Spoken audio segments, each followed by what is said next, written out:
भाद्रपद अमावस्या के दिन अगर आप इस वृक्ष को मात्र छूकर आ जाते हैं तो आपकी जन्मों की गरीबी, दुख, दर्द, कष्ट, पीड़ा उसी समय से मिट्टी शुरू हो जाएगी और आप हो जाएंगे धनवान, मालामाल। आज दोस्तों, यदि आप भी आपके घर की सुख, शांति, संतान की कमी और धन की कमी या कर्ज से परेशान हैं, या आपका भाग्य आपका साथ नहीं दे रहा है, या आपके पितर आपसे नाराज हैं और आपको लगता है कि आपके पितरों की वजह से आपके घर की सुख शांति में रुकावट आ रही है और आपके कार्य नहीं बन रहे हैं, तो दोस्तों 2 सितंबर 2024 भाद्रपद अमावस्या पर इस वृक्ष को मात्र छूकर आ जाना। उसके बाद आप देखेंगे कि कुछ ही दिनों में आपकी सभी समस्याओं का हल संपूर्ण रूप से हो जाएगा। दोस्तों, इस बार 2024 का साल बहुत ही दिव्य और दुर्लभ संयोग लेकर आया है और इस बार यह 2 सितंबर को सबसे बड़ी अमावस्या भाद्रपद अमावस्या पड़ने जा रही है। और दोस्तों, इस दिन राजयोग, कालसर दोष के साथ साथ धनलक्ष्मी योग भी बन रहा है, जिसकी वजह से इस अमावस्या का बहुत अधिक महत्व बढ़ गया है। और भगवान श्री कृष्ण ने गीता में स्वयं कहा है कि वृक्षों में मैं स्वयं पीपल का वृक्ष हूं।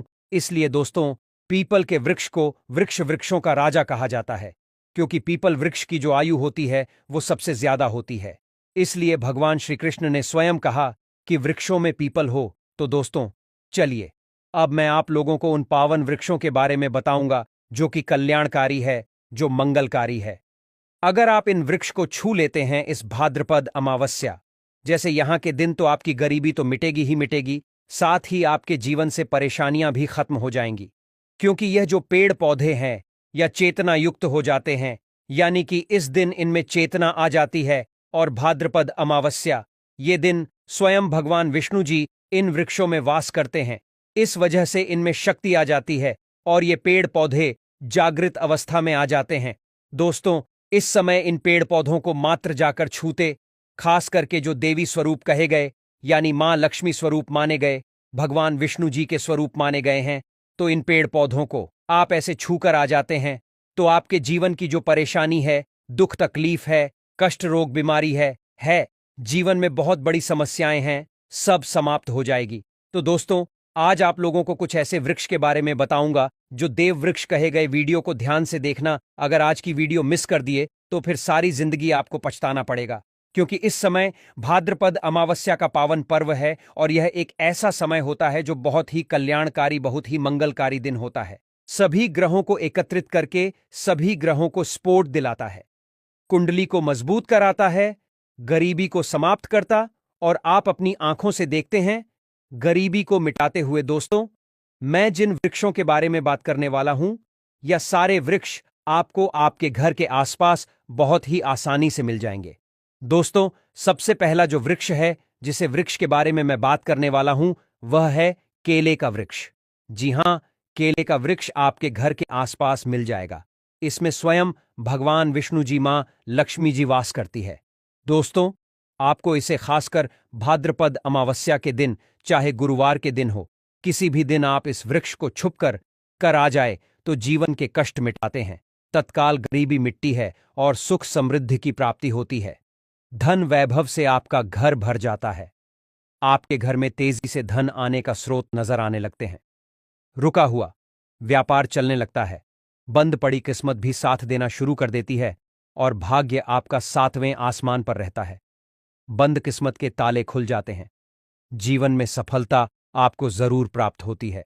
कार्य क्षेत्र में भी आपको लाभ होता है। तो दोस्तों, आपको केले का वृक्ष आसपास मिल जाएगा, तो इस वृक्ष को, इस पेड़ को छूकर आ जाए। इसमें स्वयं भगवान विष्णु जी वास करते हैं। केले का पेड़ बहुत ही पवित्र माना जाता है। कहते हैं, केले के पेड़ में अगर भाद्रपद अमावस्या के दिन अगर एक लौटा जल गुरुवार के दिन दिया जाए, हल्दी, चना, किशमिश डालकर, तो जीवन उसमें यश, मान, सम्मान की प्राप्ति और संतान की प्राप्ति होती है। अगला वृक्ष दोस्तों, तुलसी का पौधा।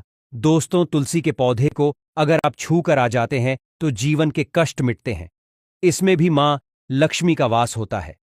तुलसी के पौधे को छूने से भी आपकी गरीबी तत्काल मिटती है, महालक्ष्मी की कृपा बरसती, घर से दुर्गा भाग्य दूर होता है।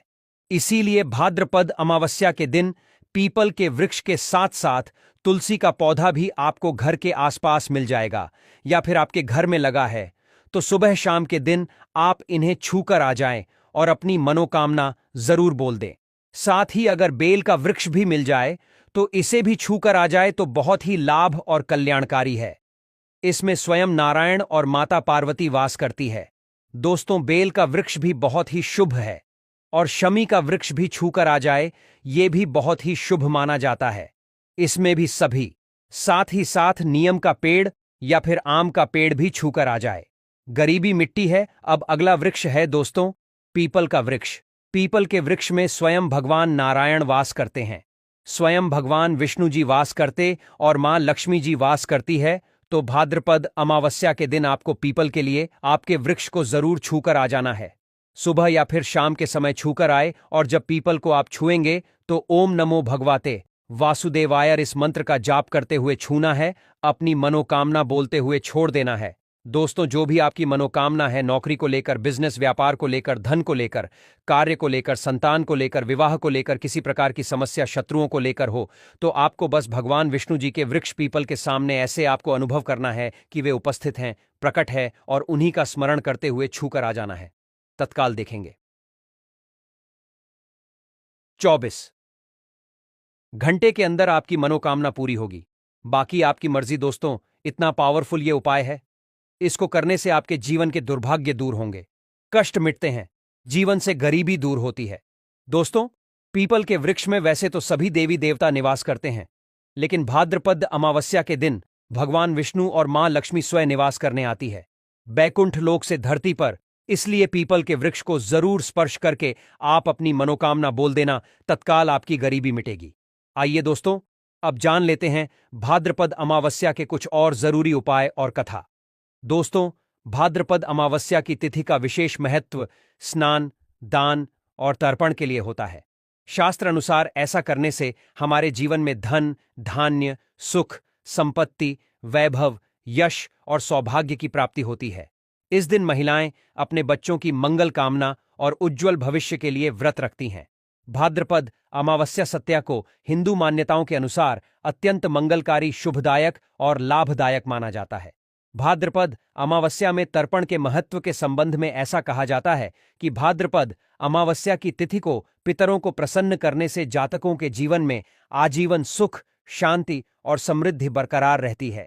पितरों की शांति के लिए उपाय दोस्तों, भर त्रपद अमावस्या के दिन सुबह उठकर गंगा स्नान करें। यदि गंगा किनारे जाना संभव ना हो तो घर पर ही नहाने के पानी में थोड़ा गंगा जल मिला ले। स्नान के बाद पुरुष सफेद वस्त्र धारण कर उचित मुहूर्त में पूरे विधि विधान से पितरों का तर्पण करें। अपने पूर्वजों के नाम से पके हुए भोजन जैसे चावल, दाल, सब्जी और कुछ पैसों का दान करें। ऐसा करने से आपके जीवन में खुशियों का आगमन होगा। दोस्तों, पितरों की शांति के अलावा इस दिन महिलाएं अपने पुत्र पुत्रियों की लंबी आयु, अच्छे स्वास्थ्य व उज्ज्वल भविष्य के लिए व्रत रखती हैं। इस दिन पूजा अर्चना करना अत्यंत ही शुभ माना जाता है। साथ ही जिन महिलाओं को संतान की प्राप्ति नहीं होती है, उन महिलाओं के लिए भी भाद्रपद अमावस्या के दिन संतान प्राप्ति के लिए माता दुर्गा की पूजा अर्चना करना मंगलकारी सिद्ध होगा। दोस्तों, पूजा करने के लिए भद्र अमावस्या के दिन 64 देवियों की छोटी छोटी प्रतिमा बनाएं और उन्हें सुंदर नए वस्त्र धारण कराएं। साथ ही पूजा के स्थान को सुगंधित एवं ताजे पुष्पों से सजा लें। पौराणिक कथाओं के अनुसार ऐसा माना जाता है कि भाद्रपद अमावस्या के दिन ही भगवान इंद्र की पत्नी ने माता पार्वती को कथा सुनाई थी। पूजा अर्चना के समय मां दुर्गा को सुहाग की सभी वस्तुएं जैसे साड़ी, सिंदूर नहीं चूरी, बिंदी आदि चढ़ाएं। ऐसा करने से आपके बच्चों का भविष्य उज्ज्वल होगा, दीर्घायु होंगे। आइए अब जानते हैं भाद्रपद अमावस्या के उपाय। दोस्तों, इस दिन प्रातःकाल उठकर किसी नदी, जलाशय या कुंड में स्नान करना शुभ व फलदायक माना जाता है। इस दिन नदी के तट पर पितरों की आत्मा शांति के लिए पिंड दान करें और किसी गरीब व्यक्ति ब्राह्मण को अपनी सामर्थ्य अनुसार अनाज दान करें और कुछ पैसे भी। दोस्तों, भाद्रपद अमावस्या के दिन काल सर्प दोष निवारण के लिए पूजा अर्चना करना उचित मानी जाती है, क्योंकि हम सभी जानते हैं कि भाद्रपद महीना भगवान श्री कृष्ण की पूजा अर्चना का होता है और पौराणिक कथाओं के अनुसार भगवान श्री कृष्ण ने सबसे विषैले सर्प कालिया नाग का दमन किया था।